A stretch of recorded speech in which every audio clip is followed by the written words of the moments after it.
جو کہ خالق کائنات بھی ہے اور مالک کائنات بھی ہے۔ درود و سلام ہو نبی مکرم شفیع معظم حضرت محمد مصطفیٰ صلی اللہ علیہ وسلم کی ذات بابرکات پر اور آپ کی آل پر اور آپ کے اصحاب پر۔ لائق صد احترام تمام حاضرین سامعین، میرے عزیز بزرگ اور دوستو، حضرات محترم، آپ حضرات مجھ سے 2-3 جمعوں سے سیدنا ابراہیم علیہ السلام کی سیرت مبارکہ آپ حضرات سماعت کر رہے ہیں۔ آپ کی سیرت کے مختلف پہلو میں نے آپ حضرات کے سامنے بیان کیے تھے۔ حج کا مہینہ ہے اور سورت حج میں سے ہے، میں نے ایک آیت آپ حضرات کے سامنے تلاوت کی ہے جو کہ آیت نمبر 34 ہے۔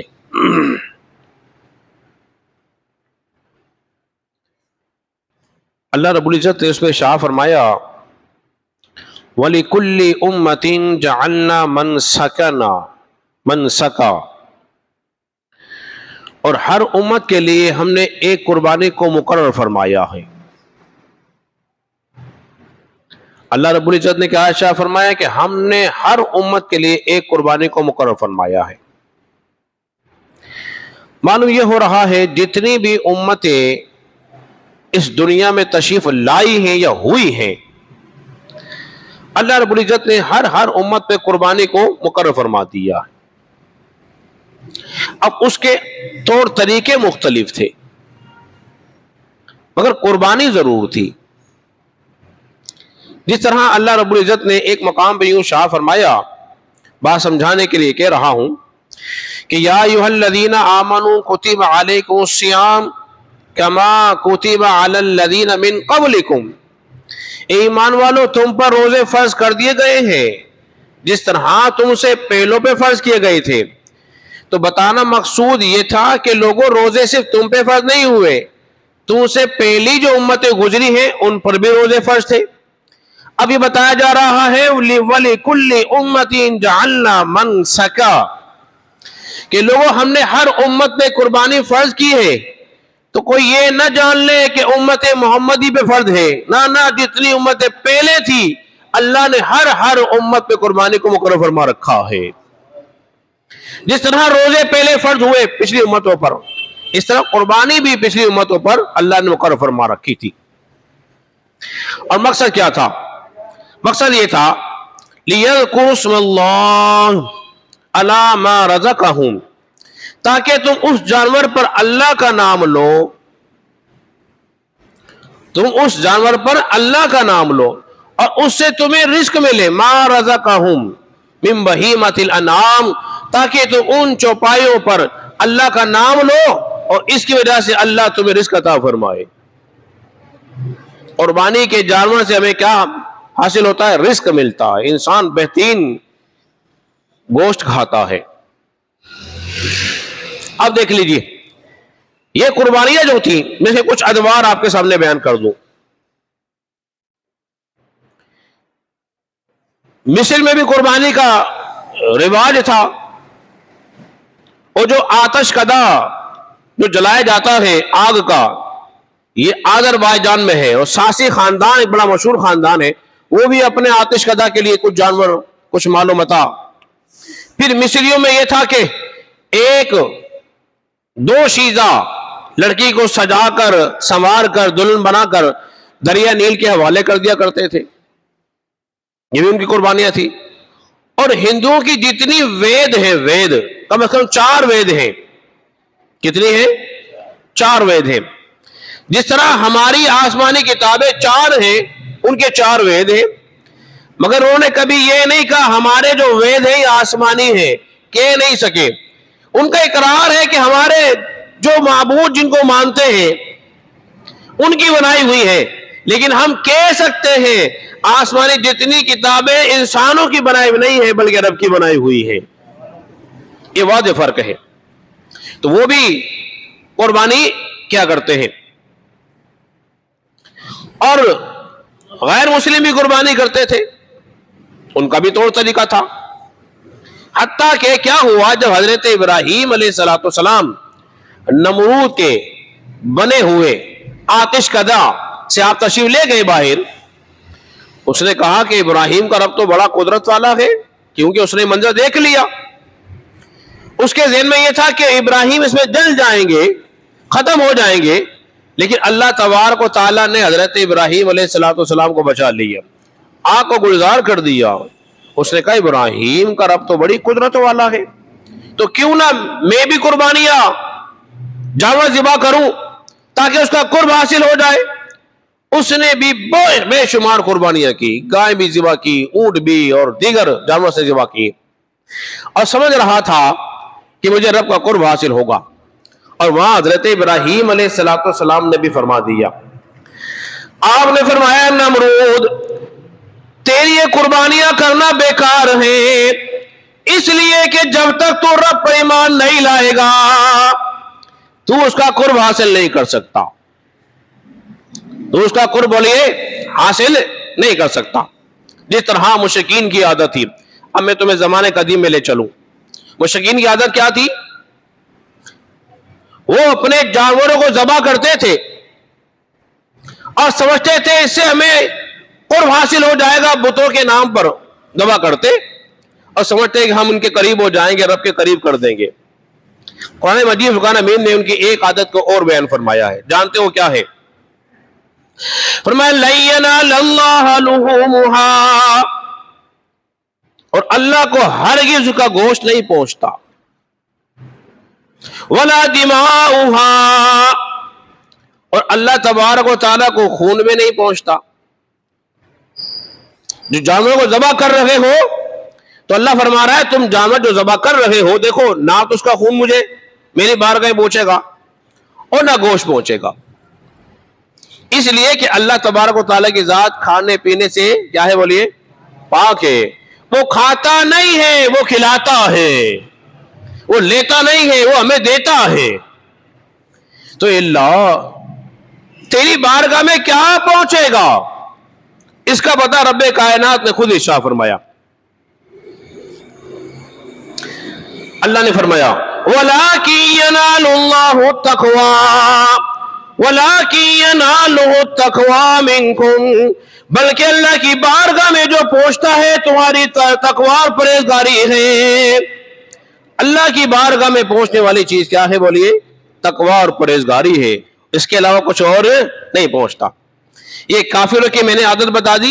ایک عادت اور, وہ کیا تھی کہ وہ جانور ذبح کرتے سمجھتے ہیں رب کا قرب حاصل ہو جائے گا. ان کی دوسری عادت یہ بیان ہوئی ہے کہ وہ جانور ذبح کر کے کعبے کی دیواروں کو رنگین کر دیتے, خون لگا دیتے تھے. کعبے کی دیواروں کو خون لگا دیا, رنگین کر دیا, اور سمجھتے تھے کہ اب ہم رب کے قریب ہو گئے ہیں, رب کے قریب ہو گئے ہیں.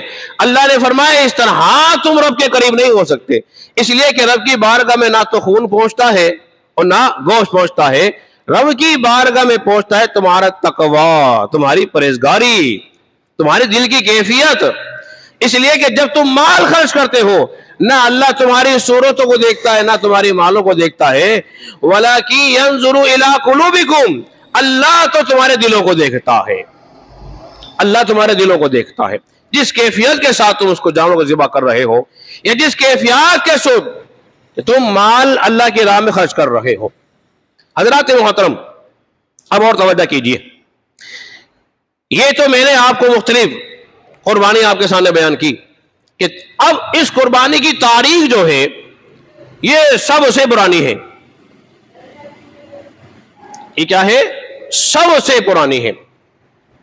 حضرت ابراہیم علیہ السلام نے جو قربانی پیش کی جس کا تذکرہ میں بھی کرتا ہوں کچھ دیر میں, اور میں نے حضرت نوح علیہ السلام کی قربانی کا تذکرہ بھی, سلیمان علیہ السلام کی قربانی کا تذکرہ بھی, یعنی کہ ہر امت میں قربانی تھی جس کا آپ عذاب اسے سن چکے. لیکن قربانی کی تاریخ بڑی پرانی ہے, قربانی کی تاریخ بڑی پرانی ہے. تو پھر سب سے پہلے یہ قربانی کس نے پیش کی تھی؟ آئیے ہم قرآن مجید فرقان حمید سے اس بات کو سمجھنے کی کوشش کرتے ہیں. یہ سورہ مائدہ ہے اور سورہ مائدہ کی آیت نمبر جو ہے وہ 37 ہے اور 6واں سپارہ. اللہ نے ارشاد فرمایا وَاتْلُوا عَلَيْهِمْ نَبَأَ بَنِي آدَمَ بِالْحَقِّ. اے محبوب صلی اللہ علیہ وسلم آپ انہیں ذرا سنائیے نا آدم کے 2 بیٹوں کی سچی کہانی. اللہ فرما رہا ہے محبوب پیارے اپنے غلاموں کو ذرا سناؤ نا, ذرا بتاؤ نا وہ آدم کے 2 بیٹوں کی سچی کہانی. اب محبت کا نقطہ کیا ہے اس میں؟ اللہ کیا فرما رہا ہے اے محبوب ذرا بتاؤ, ذرا سناؤ تو سناؤ. کیا مطلب ہے؟ اگر آپ جاگ رہے ہو تو سمجھ جاؤ گے. دیکھیے سناتا وہ ہے جس کو پہلے سنا دیا گیا ہو, بتاتا وہ ہے جسے پہلے بتا دیا گیا ہو. اور جو جانتا ہی نہ ہو وہ کیا بتائے گا؟ جو سنتا ہی نہ ہو, جو سنا ہی نہیں گیا ہو کیا سنائے گا؟ ہم کہتے ہیں ذرا وہ واقعہ تو سناؤ.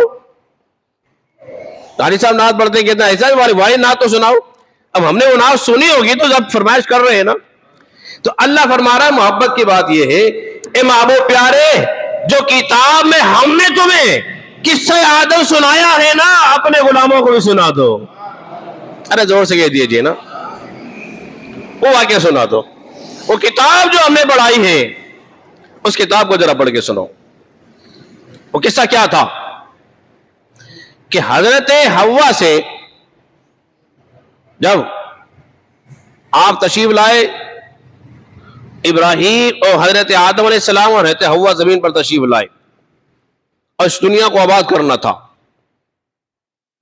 تو آپ کے حمل سے ایک لڑکا اور ایک لڑکی پیدا ہوتی. پھر جو دوسرا حمل ہوتا اس سے بھی ایک لڑکا اور ایک لڑکی پیدا ہوتی. قانون یہ تھا کہ جو ایک لڑکا ایک لڑکی جو 7 پیدا ہوئے ہیں نا ان کا نکاح آپس میں نہیں ہوتا تھا. یہ جو دوسرے حمل سے پیدا ہوتے تھے نا لڑکا اور لڑکی ان کا نکاح بھی آپس میں ایک ساتھ نہیں ہو سکتا تھا.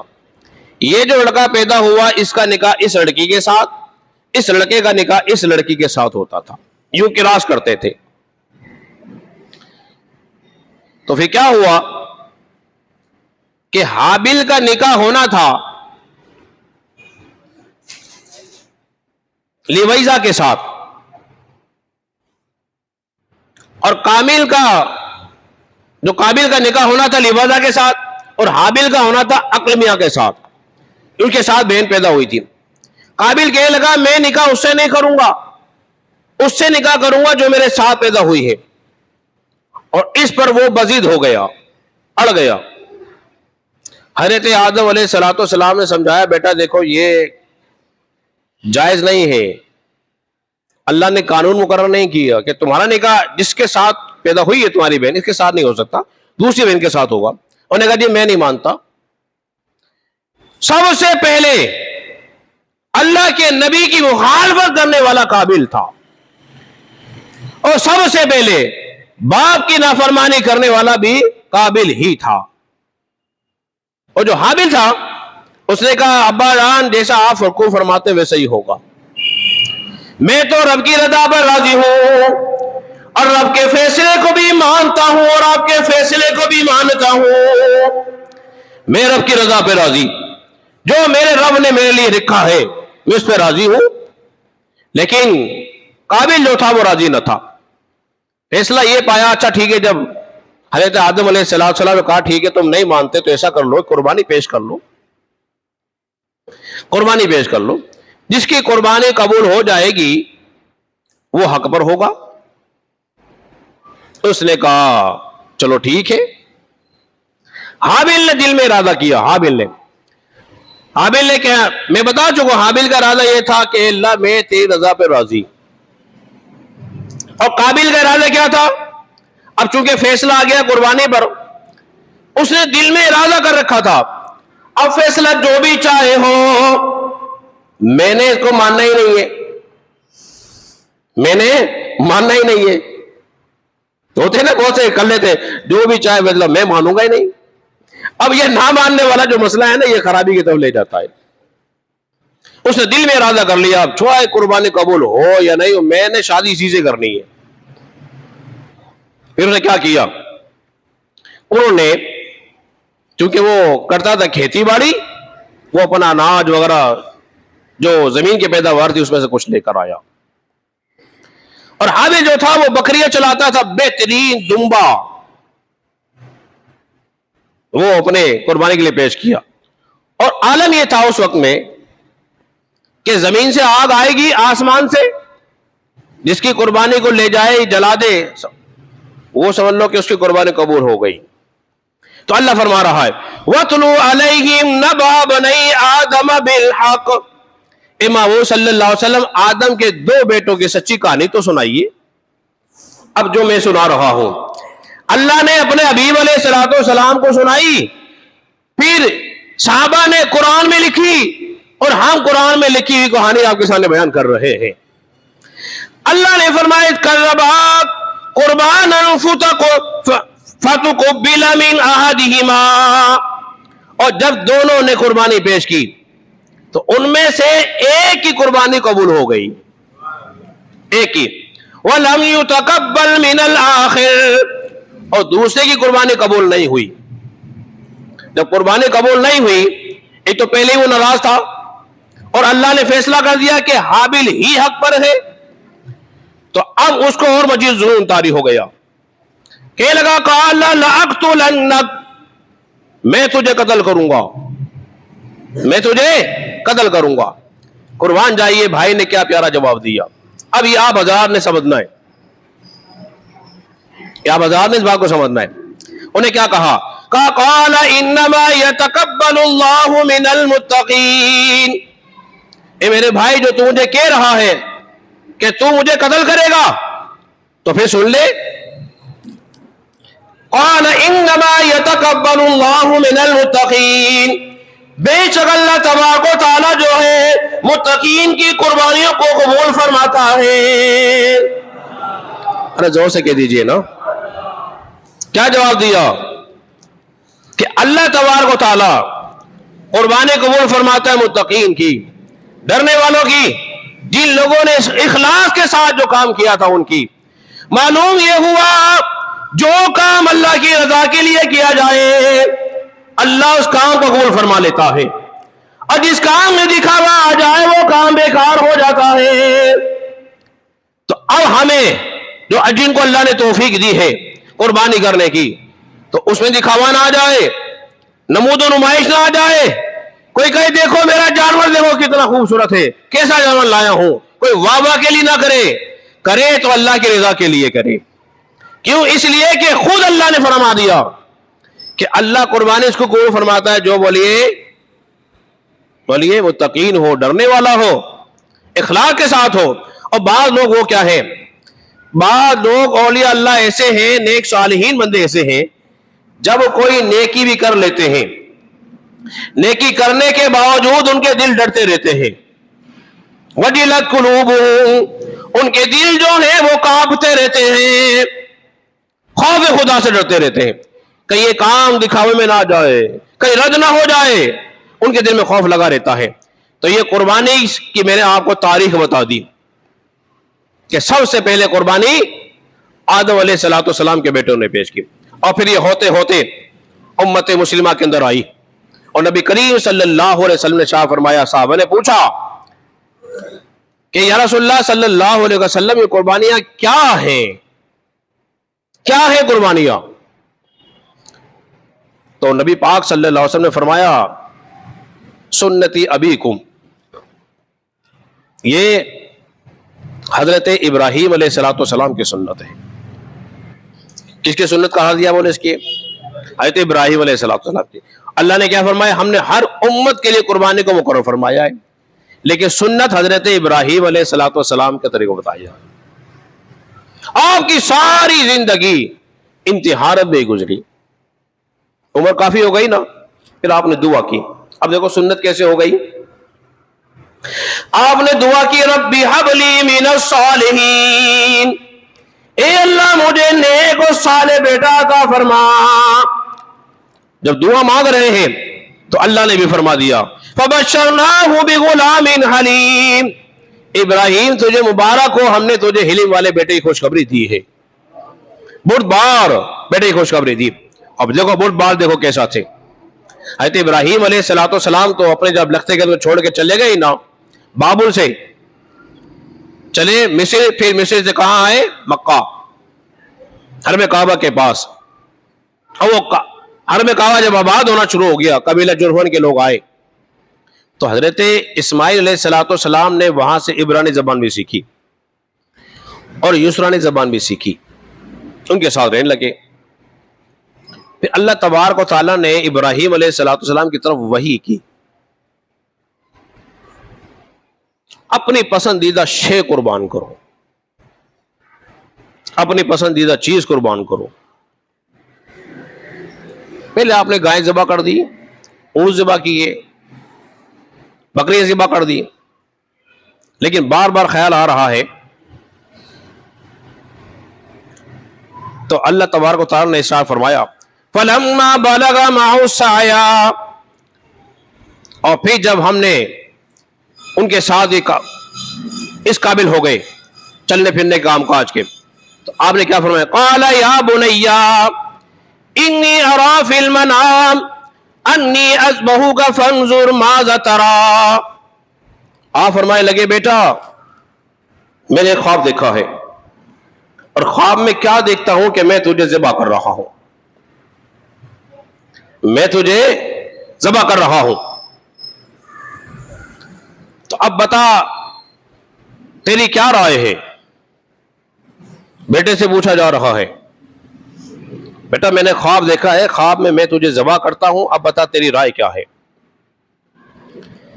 تو اسماعیل علیہ السلام نے یہ نہیں کہا بجا پھر میں کیا کروں، اگر تم نے خواب دیکھا ہے تو پھر میں کیا کروں، اور خواب بھی ایسا کہ تم مجھے ہی تباہ کرو.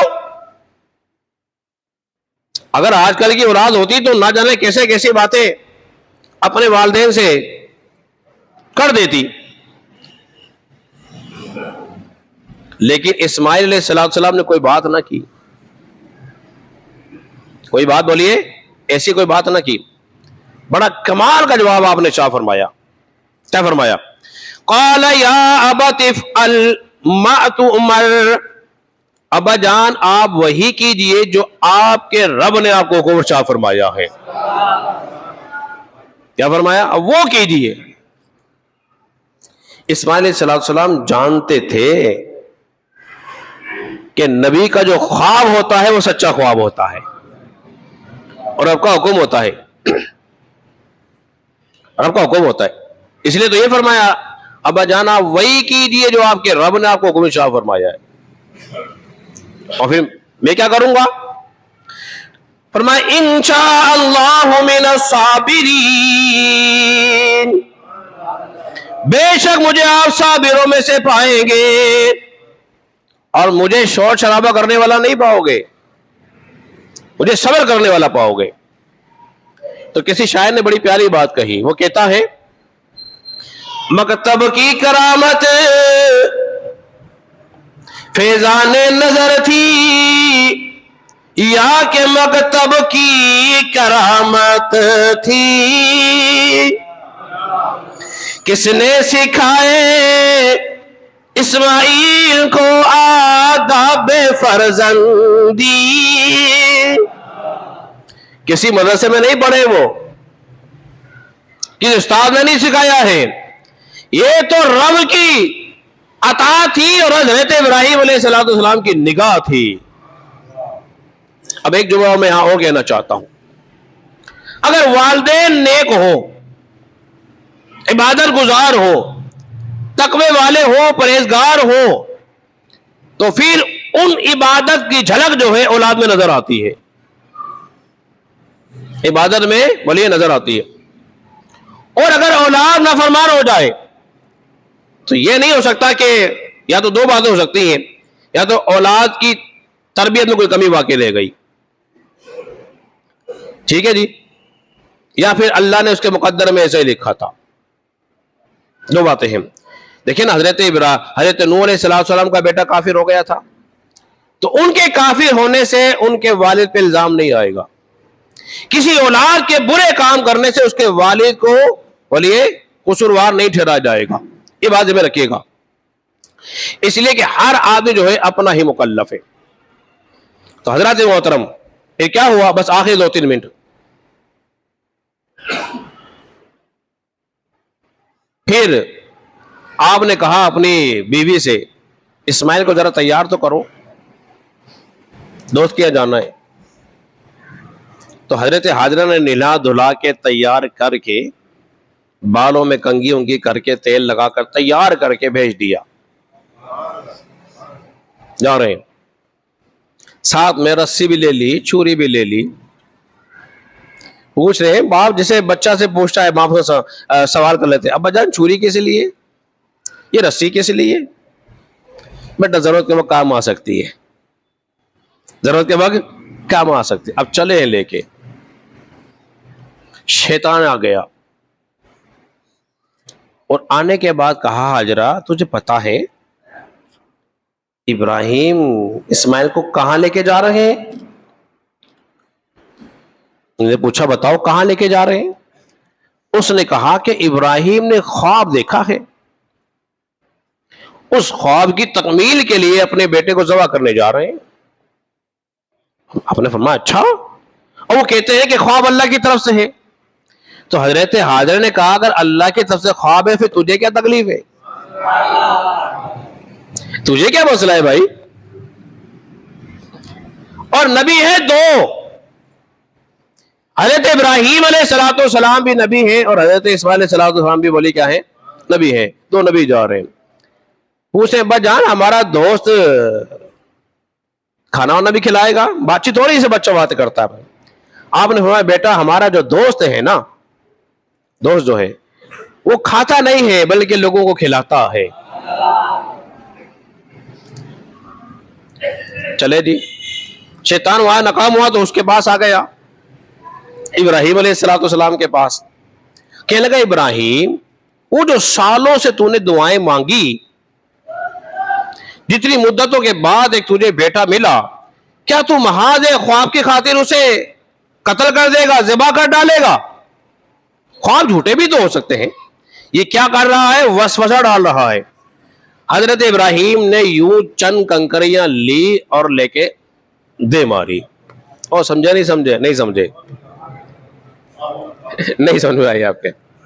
جا رہے ساتھ ساتھ شیطان کو دیکھ لیا. حضرت ابراہیم نے یوں کنکری لی اور لے کے مار دی، شیطان کو ماری. ٹھیک ہے جی، اب شیطان غائب. اللہ کو یہ ادا ایسی پسند آئی، پسند آ گئی. حالانکہ شیطان نہیں، مکان ہے شیطان، شیطان کبھی یہاں ہوا تھا. اللہ نے فرما دیا حاجیو اب تم نے جانا ہے نا حج کرنے کے لیے، دیکھو میرے ابراہیم کی ادا ضرور کرنا ہے، میرے ابراہیم کی ادا ضرور کرنا ہے. اب حاجی جو کنکر مارتا ہے، جسے کہتے ہیں رمی کر رہا ہے، پہلے کو پھر دوسرے کو پھر تیسرے کو، تو یہ حج جو ہے اصل میں نقل ہے کس کی؟ حضرت ابراہیم علیہ السلام کی. کنکری ماری جا رہی ہے. اور ہمارے جو کچھ تو جو ویڈیو وائرل ہوتی ہے، کوئی چپل ہی مار رہا ہے کھینچ کھینچ کے، بھاگ بھاگ کے آ رہا ہے شوق کے اندر. کوئی بابا جی تھے بڑے مشہور ہوئے وہ. تو اب یہ بات جانی کہ شیطان کو مارنا ہے، کیا مطلب ہے؟ شیطان کو بھگانا ہے جہاں بھی آ جائے. اور جاگ رہے ہو سو رہے ہو؟ شیطان کے 2 روپ ہوتے ہیں. شیطان انسانوں میں بھی ہوتا ہے اور جنات میں بھی ہوتا ہے. ٹھیک ہے جی. کس نے کہا یہ انگوٹھے کیوں چومتے ہو، انگوٹھے کیوں چومتے ہو؟ ہم کہتے ہیں انگوٹھے چومنا حضرت ابو بکر صدیق رضی اللہ تعالیٰ کی سنت مبارکہ ہے. حضرت آدم کو نور نظر آیا تھا، انہوں نے آنکھوں سے چوم کے لگا لیے تھے. ٹھیک ہے، وہ کہتے ہیں انہیں تو نظر آیا تھا، تمہیں نظر آتا ہے، تم کیوں چومتے ہو؟ اب اس کا جواب بھی سن لیجیے، آپ کہتے ہو دے چکا ہوں. شیطان کو کنکری مارتے ہو؟ ارے بولیے تو، بولیے، ارے بولے تو دیجیے. مارتے نا؟ تمہیں شیطان نظر آتا ہے؟ اور جن کو نظر آیا تھا ان کی ادا کو ادا کر رہے ہیں. تو ان کو نظر آیا تھا نور، انہوں نے چوم لیے، ہم نے بھی ان کی طریقے کو عمل کر رہے ہیں. تو یہ تھا قربانی کا فلسفہ. اب آخری بات، اور بس وقت ہو چکا. اگر تم نے راہ خدا میں مقبول ہونا ہے، قربانی دینی پڑے گی. قربانی دینی پڑے گی۔ اب قربانی کا تعلق چاہے مال کے ساتھ ہو، چاہے جان کے ساتھ ہو، چاہے وقت کے ساتھ ہو۔ رائے خدا میں کبھی وقت دینا پڑتا ہے، اور کبھی روپیہ پیسہ دینا پڑتا ہے، اور کبھی کبھی ایسا ہوتا ہے اپنی جان کو پیش کرنا پڑتا ہے۔ تب جا کے انسان جو ہے اللہ تبارک و تعالیٰ کے بارگاہ میں مقبول اور منظور ہو جاتا ہے۔ اللہ رب العزت کے بارگاہ میں دعا کریں